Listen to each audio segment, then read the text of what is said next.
We go on living our lives without truly understanding the structures that are established within our communities, which is why we wanted to explore and fully dive into the differences between the city of Long Beach and the city of Compton with a sociological imagination.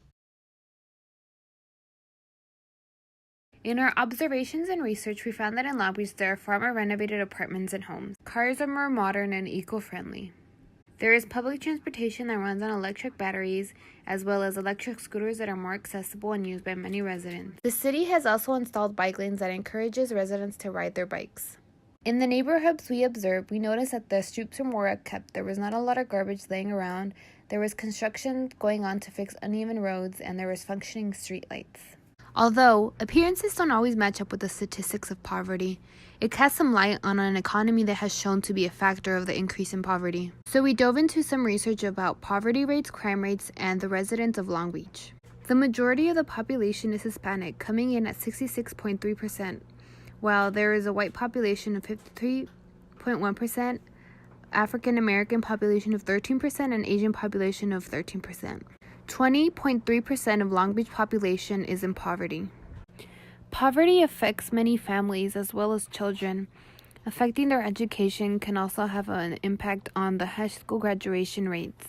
There was a 79.54% high school graduation rate within Long Beach in 2016.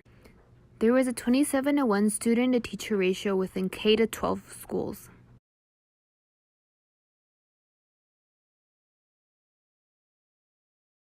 Within Long Beach, there are about 80 public institutions, 52 private, and 11 post-secondary ones. While walking around my neighborhood, I noticed the major differences in my city of Compton from the neighborhoods we observed in Long Beach. The streets were left to fend for themselves, or sometimes residents being the ones cleaning them up. There were cracks in the pavements as well as lifted sidewalks. There were lots of cars, but less eco-friendly ones like a Prius or Tesla. The public transportation in Compton still runs on fuel, adding to the pollution of the city. Houses were nice and upkept, but not modernized.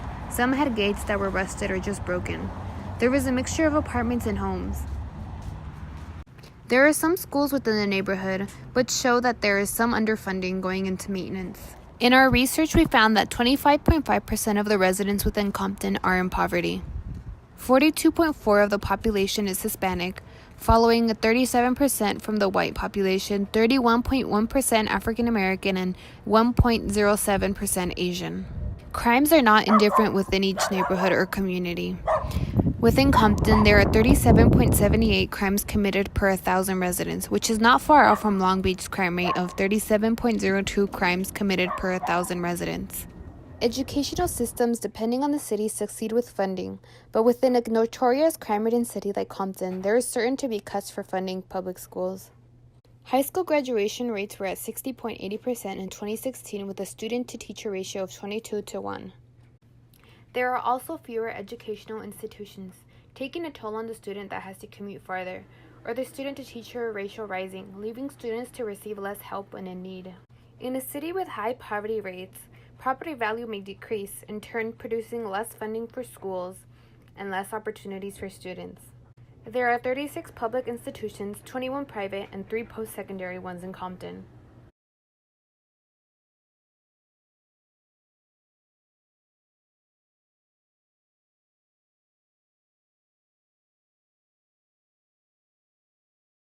In a city known for crimes like Compton, there are higher crime rates as a result of the breaking of formal social sanctions. Even though the city of Compton is known for crime, all of its residents do not commit crimes, but some fall into or conform to the labeling theory.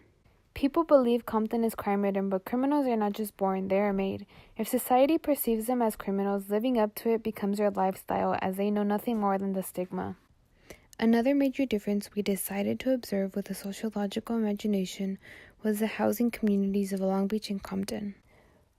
We thought the differences within the communities of Long Beach and Compton could tie into the culture of poverty. Poverty rates are higher in Compton, which could be a result in families choosing to not renovate their homes, creating a clear distinction of a quote-unquote modern home in Long Beach from one in Compton.